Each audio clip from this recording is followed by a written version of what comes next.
So we're finally back with Konosuba, what happens after the anime. Last time we covered volume 10, and in volume 10 that was when Iris needed bodyguards, so she had Kazuma and Aqua and all them be her bodyguards as they go to another country to get money that can help them fight against the Demon Lord. But in this time we're going to cover volume 11, which is a fascinating volume. This volume is going to basically follow Kazuma and all of them like after the aftermath of volume 10 and why they live in the castle for a little bit, and then it's going to transition to them being in Axel, and that's when Komeko shows up, and that's Magnumy's little sister, and that's going to cause the town into like an uproar, especially like the Adventure Guild, because Magnumy's been writing letters to her family, and like Komeko thinks that Magnumy and all the adventures here are like super cool, and like Magnumy's like one of the best adventurers and all the adventurers here are super strong. So when she shows up to the Adventure Guild and calls all the adventurers cool and all that, that's when the receptionist there and all the people that work as the guild, they're going to take advantage of Komeko just like knowledge and like the way she thinks the adventurers are.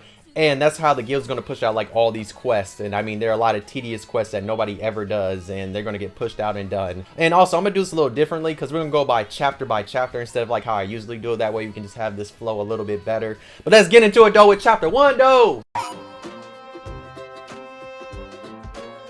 So chapter 1 starts off with them getting back to the castle, and Claire's like super happy because like one, Iris's engagement is off and they got the money, because you know she's super overprotective when it comes to Iris, and you know she's gonna throw like a banquet for everybody because like how excited she is. So like later that night when she throws that banquet, she gets drunk, and I mean she gets drunk off only a little bit of alcohol, and she goes up to Kazuma, leans on his shoulder, and that's when Iris comes over and she's like asking, she's like, oh, when did you guys get so close? And that's when Claire's saying, oh, what's the matter, Iris? Jealous? Don't worry, your big bro's only into gorgeous ladies with great bodies. And then that's when Kazuma thinks to himself, he's like, oh, Claire is kind of my type, because you know Kazuma being Kazuma, he's always going to think like that. So the next day comes around and we find out that Iris's nickname is the Dragon Slayer, because you know she killed the dragon in the last volume, and everybody's been calling that, especially Claire, and then like Kazuma jokes with her about it. And so we find out that Kazuma and Claire have been hanging out late at night, mainly because Kazuma's been telling her stories about like what Iris was like on the adventure and the way she took out the dragon, because you know Claire always wants to hear that, and also Claire's been telling Kazuma stories. So later on,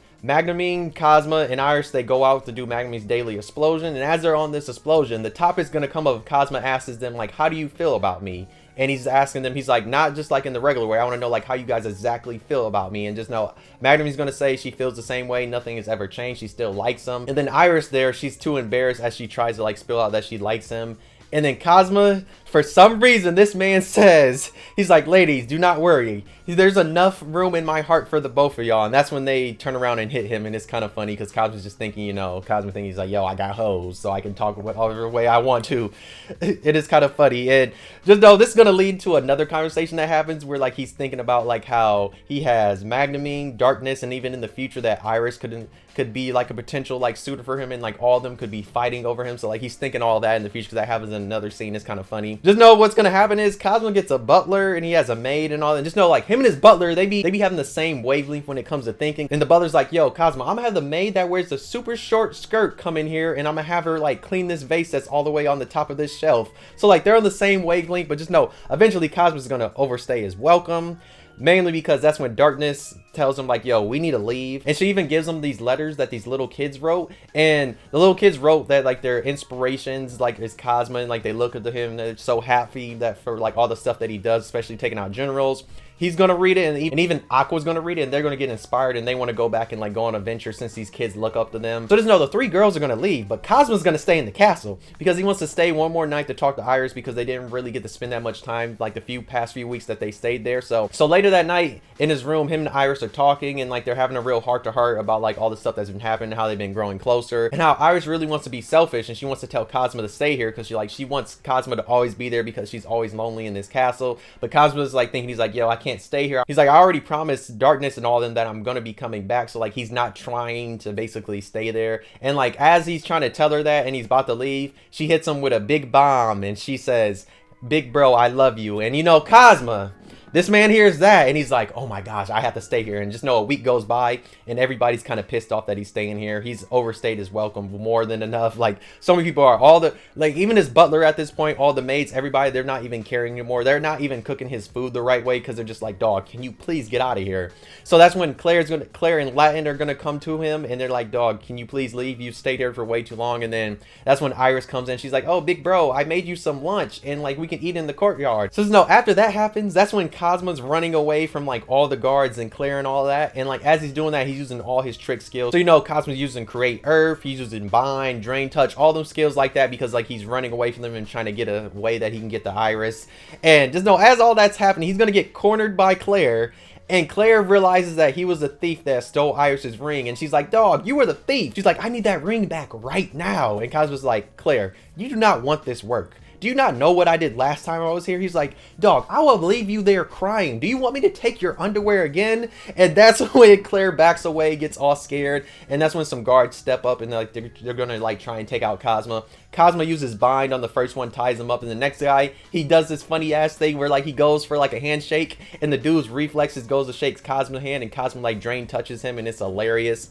And that's when like he gets past him, and Latin's right there with a whole bunch of people. What's gonna happen is like a standstill is gonna happen for a little while, because like Kazma's taking out a few guards, but then he has Claire and Latin all surrounding him. So Kazma being Kazma, he tells Latin, he's like, oh Latin, aren't you like a minor noble? He's like, you know, I have a whole bunch of money, and like I'm friends with a whole bunch of different people. Like I'm friends with Darkness. She's like, if you ever need anything, he's like, you scratch my back, I can scratch your back, type of thing. And like he's trying to like come up with this proposal, and him and Claire are both trying to come up with proposals at the same time to Latin. And that's when Latin's like, sorry, I can't do that. And that's when Claire grabs Kazma. And that's when they come up with the idea of giving him this potion that gives him amnesia. But there's a side effect that it can basically make him stupid and like basically brain dead type of thing. And Kazma's like, dog, do not give me this. And that's when Iris comes and she's yelling at them, asking what they're doing. And that's when Claire basically forces the potion down his mouth, and then they teleport him back to Axel. So, chapter 2, Kazuma wakes up in Axel with no memories besides the memory that he had that he did something last night with Iris, so he forgot the whole past week. So he goes back to his house and he goes to like unlock the door, and nobody's there and the door won't open. So later that day in the evening, he finally sees like Aqua outside the window, and Aqua's like, oh, what are you doing here? I thought you were staying in the castle forever.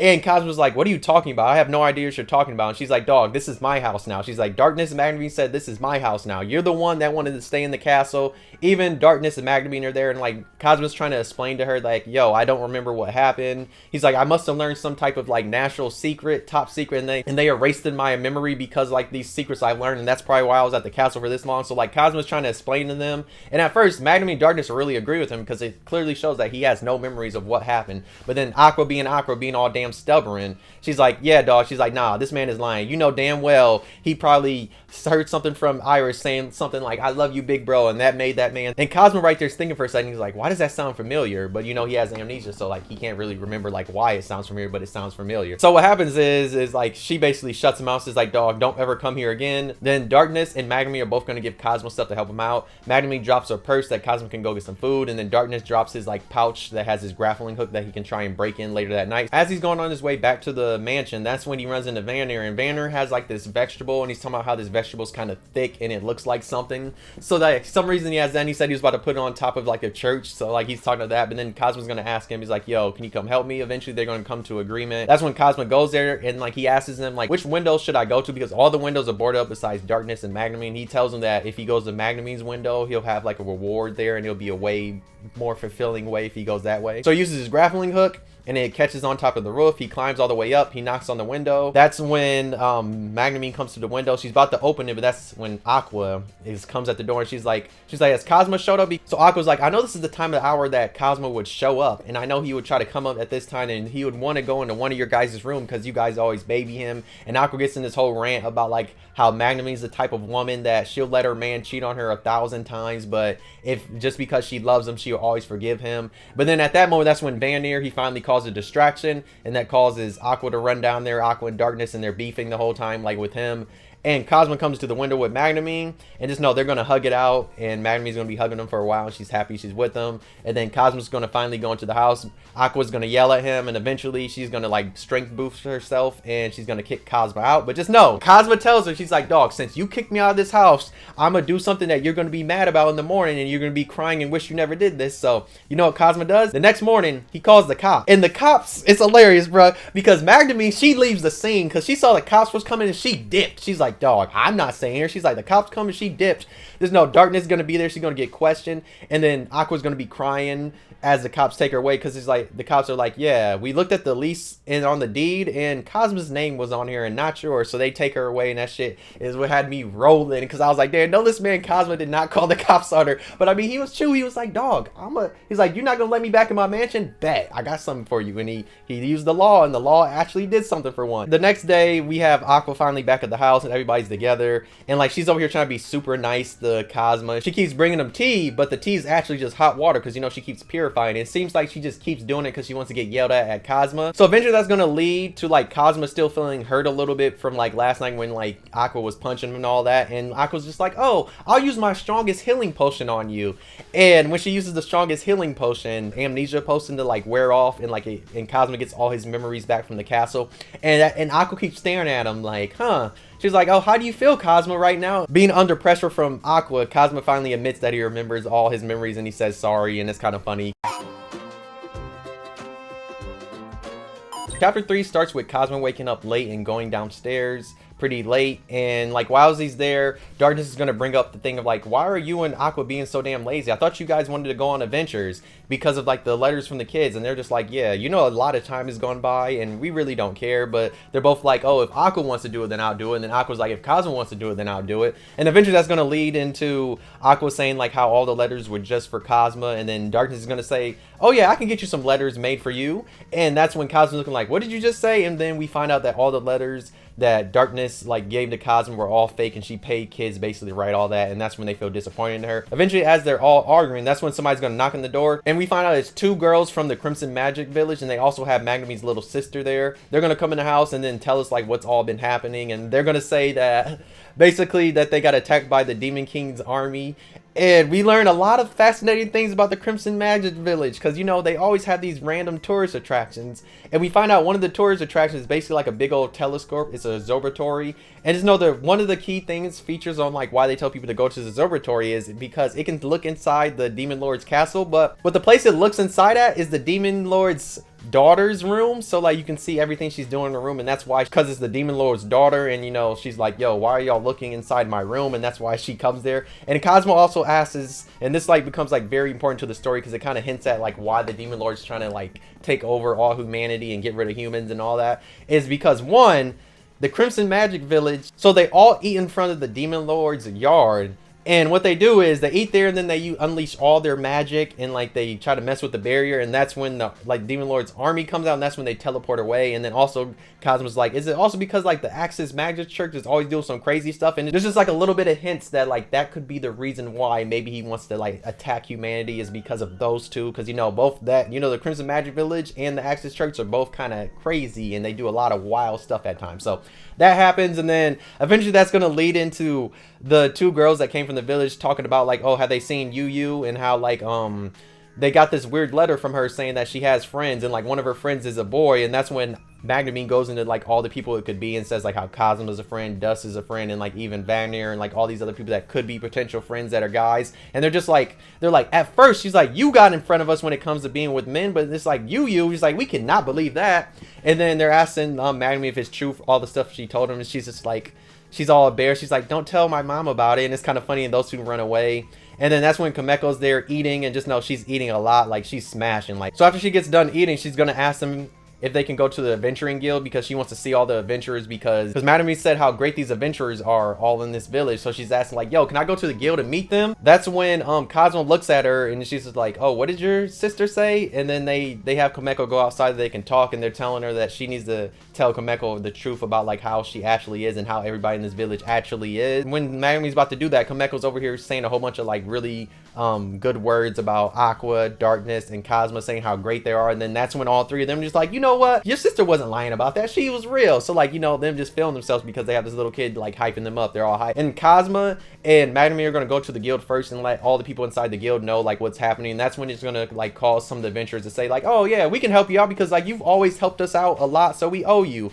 And Komeko comes into the guild, and she sees all the adventurers, and she just says like, wow, you guys are all awesome. And she even even points at one guy, and this had me rolling because it reminded me of this one movie when she just points at him. She's like, yo, you're awesome. The guy's just like, what? I'm awesome? He's like, I guess I am. So it's kind of funny. And then that's when like a whole bunch of people get to offering her food, and she's just accepting all the food. And that's when the guild receptionist comes up to Komeko, and she tells her, she's like, oh yeah, you know how these adventures are so great? Don't you want to see them all go on a quest? And that's when Kazuma and a whole bunch of adventurers, they get the hint that something's up, and they're slowly trying to leave. And that's when Komeko's like, oh, I want to see you guys go on adventures. And that's when she, like, the receptionist comes up with this idea about like this one lady who's like the only that's been a ghost that's in this church and's been here for so damn long, and she's saying, don't you want her to like be able to go to heaven and not have to stay here in this church that long? Komeko's like, yeah. So just know Kazuma and all of them are gonna get stuck on this quest, while a whole bunch of other people have a whole bunch of other different quests they have to do. So yeah, as they're going on this quest to take out Lucy. So as they're going there, just know Kazuma and Magnum are gonna have this conversation, and like everybody's just talking about like how they really don't want to take out this ghost because like she's the last follower of this minor deity, and like they don't want her to like basically be the only one. It just feels kind of sad to take her out. And Aqua's there just like, oh yeah, I purify every ghost, ghoul, all that. Aqua's just all hype about doing it. And like as Kazuma and Magnum are walking there, she's gonna basically tell Kazuma, she's like, yo, you know the deity that she has? She's like, I actually, when I was younger, I took out that deity when I was younger and destroyed like the seal that we had on that deity. And just know that's what's gonna cause Kazuma to be like, dog, do y'all just seal up every little minor god y'all see? And it was like, what is wrong with y'all in the village? So we just basically find out that the one follower ghost, like the person she's following, is basically still alive, the god, because Magnum let it out like years ago. So as we get there, just know that Aqua and the ghost are gonna get the beefing. They get the beefing. They're talking shit to each other until Magnume's telling the one ghost, she's telling Lucy that, yo, I released your god years ago, so I'm pretty sure she has followers, so you should be fine. That's when out of nowhere, Aqua sucker punches the ghost just as the ghost was like finally about to accept and pass on. And that shit had me rolling because like, why did she sucker punch them? Everybody's looking at Aqua like, what is wrong with you? Like, why did you just sucker punch her? She was literally about to pass away. And it's so damn funny because the ghost is even saying like, this is why nobody will ever accept Axel's followers. And like, just know the ghost just goes to roasting the shit out of Aqua and all the Axel's followers, and it's hilarious. And just know the ghost gets the last laugh, and it's so damn funny. But yeah, Aqua sucker punching the ghost had me rolling though. So in chapter 4, what happens is Komeko's basically eating in the morning, and just know Komeko's stuffing her face eating so much damn food again because that's all she's been doing. And that's when we get an emergency announcement from the guild calling everybody, saying that it's an emergency and they need all adventurers in town. So Kazuma's just thinking like, oh shit, something big must be happening. But there's one little small exception. They say we need all the mages from the Crimson Magic Village that are in this town to come there too. So Kazuma's just thinking like, why did they call them? And like, what exactly is going on? So they get to the guild, and when they get there, all the guild receptionists, all the guild workers are basically grabbing Komeko, making her a VIP. And Magnum's trying to tell like, dog, do not go with them. Like, you do not know them. Do not go with strangers. And Komeko's just like, dog, nah, I'm going to get my food. So basically what happens is the guild receptionist, she's trying to give out all these quests and all that, and then she's using Komeko's like cuteness that she can get all the like the adventurers to go out and do quests, and it's just kind of funny. And just know that's when Miss Luna is gonna come to Kazuma, and she says, hey, I have a quest for you. And she's like, only you can do it. And I mean, you're the only person here that can actually do this quest. So Kazuma's gonna pull her into a corner and get to talking to her. And this is what Kazuma says to her that's hilarious. He says, just because you're pretty and kind of my type doesn't mean you can boss me around. But yeah, Luna says, oh, pretty. She's like, pretty. Hey, you're a smooth talker, Mr. Saito. How about this? When you're done with the quest, how about I let you take me on a date? And that's when Kazuma's like, yeah, that's not what I was aiming for. And he's like, all I know is, he's like, all the people around here have been saying you're out of your prime. And then eventually she's going to tell him he's the only one that can go on this. So basically the quest is that they have to go investigate the Legislature Queen. And just know to see if she's bad. And if you know, like from the Crimson Magic book, that would be volume 5. It was cut out of the movie, but Legislature Queens are just like these plants that look, they're basically plants, and they have like the upper body of like a woman and all that. And like Kazuma has a background with them where he gets into beefs and shit like that. So they just know they're going to investigate this mainly because a whole bunch of people and old adventurers, they go to this forest and they basically go there to pass away. And you know, this forest is being called a, you know, a certain type of forest. You can say a unalive yourself type of forest, and like it's getting this bad rep. So that's why they want them to go investigate and see how she is. So when they get there, the Legislature Queen is basically all happy to see them, happy that Adventure's here. They're all talking. Aqua, Darkness, and Magnum over here just looking like, oh, we don't want to take her out. She seems so sweet and nice and all that. And as they're talking, just know eventually Cosmo's going to pull out a lie detector, and just know Aqua and all of them are going to look at like he's the scum of the earth because he's pulling out a lie detector. And that's when Darkness grabs the lie detector and she asks the Legislature Queen about like how she feels about humans and all that. And the Legislature Queen's going to say her words carefully that she doesn't like, mess up and make the bell ring. And that's when Cosmo goes to all of them and he's like, dog, can y'all leave that I can ask this woman some actual questions that we can get into the nitty gritty about like what she's actually about, because I can't ask the right questions with y'all here. And then that's when they ask Cosmo, are you promise you're not going to kill her? And they're just like, yeah, I'm not going to like cut her or anything. And the bell doesn't ring, so it was true. They basically all leave, and that's when Cosmo's just like, yo, cut the crap. I know how your kinds actually are. And that's when they get into like this whole like beef and discussion. She's even going to basically bribe Cosmo, talking about how she has all this basically adventuring stuff right here. And she even gets to talking about how Cosmo's been staring at her titties this whole time, and like how he has been like nonstop just looking at him, and Cosmo's just like, dog, she's like, they're right there, I'm gonna look at him, of course. And it's kind of funny, and just know it's gonna get so bad that she offers up sex, and Cosmo's just like, yeah, no, this is not happening, because she's like, oh, we're in nature, let's just let nature take its course. And like she was gonna offer that shit up, and that's when Cosmo starts to grab like a pesticide that's in his bag and he's about to spread it on her. And that's when she screams, and that's when everybody else comes to show up, and they're asking like, yo, what is happening? And just know that's when the Legislature Queen and both Cosmo get to saying the stuff that happened. From her saying that Cosmo's been looking at her boobs the whole time, to Cosmo saying she was saying some of the nastiest things ever. Just know that she's gonna say that Cosmo was turned on and trying to do stuff with her, which causes Cosmo to finally pour the herbicide on her. And when that's happening, Legislature Queen just basically starts to speak her mind on her. She's gonna be like, dog, how are you a virgin with these 3 women right here and they haven't popped your cherry yet? So as the herbicide's being poured on, this causes basically all of them to get hurt, because she gets to call them a lot of different things, talking about how like either they're useless, how they don't add anything to the party, how like one's a third wheel, how the other girls just, like, she just comes like saying all these damn assumptions that actually just prove to be right. And it's kind of funny. Just know when they get back to the guild, they're all just seem defeated, because they're just looking like, why did we do this quest? I never want to do a quest again, because they just felt so damn defeated because of like Legislature Queen just saying like all these things that were kind of true and kind of not true, and they just all felt defeated. Let's talk about chapter 5. So in the morning, Magnumi's looking for Komeko and she can't find her at all, and that's when Cosmo tells her that she probably went out to explore the city. Eventually they're gonna go to the guild, and that's when they see that Komeko's in there and she's with the succubus. And Cosmo's looking at them. She's like, dog, do y'all know that like y'all shouldn't be here? And they're all happy, like, oh, our favorite customer. And then they're just like, oh, Komeko, she's actually gonna be like a big shot when it comes to demons, because like she can control demons very well. She's telling Cosmo that, and it's kind of funny. And then like we see Aqua's hiding in the corner, because there's no Aqua found out about the succubus's like, special shop, and like she was going to execute them. And that's when Cosmo like went into her and just like told her like, dog, no. She's like, I will beat your ass, and all the male adventurers in this city will beat your ass if you basically go execute them. So like she's been scared straight when it comes to them. So just know they're eventually going to leave, and they're going to tell Cosmo to tell Vanir High and even Lady Aqua, even though like they're over here scared looking and seeing Aqua, but Aqua's over there scared because like, she's scared out of her mind, because she doesn't want to get all hate by all the male adventurers. And just know as that's happening, Komeko is gonna go and talk about all the adventures, talk about how awesome Cosmo was with the Legislature Queen, talk about how awesome Aqua was with Lucy and execute her, and even talk about Darkness just being there. But she says the one person that was not awesome this whole time was Magnamine, and that causes Magnamine to basically just feel sad about that. And that's when Komeko calls Luna over to ask her if there's any quest that Magnamine can use, and she says the only ones they have left are giant toads, and like Magnamine, all of them, they don't want to do giant toads at all. But that's when there's like one more quest, but she kind of doesn't want to give this quest up, but it's mainly because there's a griffin and a manicore that live in a mountain, and like they've been fighting each other, and it's been a quest they've been avoiding because they don't want to do it. So eventually Magnamine's going to take that along with all the adventurers. They're all going to go try and fight them. First thing they run into is the griffin, and that's when they all go to like have Magnamine power up while everybody's trying to fight the griffin. That's when the manicore shows up and says he doesn't want them to take out the griffin, because yeah, he hates the griffin, but the griffin is the one thing that's keeping the adventurers in check. But just know, as that's happening, he's going to fly to like where Cosmo and Magnamine's at. Just know, the Manicore, he's on one. Just know, Aqua's going to use like one of her abilities, and it causes the Manicore to drop to the ground and lands on Cosmo. And he's like, oh, I wouldn't mind going around with you. So, the Manicore is basically trying to smash Cosmo, and it's hilarious. And Cosmo's not trying to have that all. And like, as that's happening, Magnamine is trying to power up her stuff. And just know, another Manicore is going to show up, and it's a female Manicore.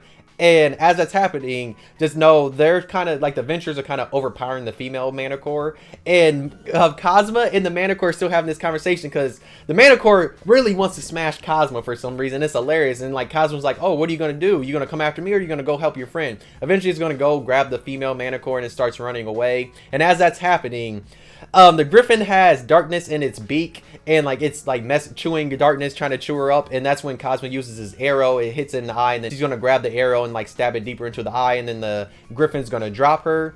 And as that's happening, the Manicores, the two Manicores and the Griffin are like landing about in the same area. And that's when Madame lets out an explosion and kills them all. They all go back to the guild. They all have a good time. And even Komeko's over here talking about like how great Madame was and how she took out those two and it was all cool and stuff. So Madame's finally happy and all that. And just know they're going to party that night. And then, so just know later that night when they get home, Kazuma's going to have wine in his system. So Kazuma's just like, you know, he got that good drunk off of wine. He wants to go to bed because he's feeling all good and feeling himself. But that's when Magnemine shows up and she's over here just talking to Kazuma, talking about how grateful she is for like putting up with everything that happened these past few days and how he went along with everything that he said, especially when it came to Komeko. And as they're getting to talking, just know that's when Magnemine's going to tell him that she wants to be more than friends but less than lovers. And that's when Kazuma's all happy getting to the next day. And it's hilarious because her mom shows up to get Komeko. So her mom basically reads the notebook that Komeko had and she basically reads back that, oh, sis went to her man's room and said something about being more than friends but less than lovers.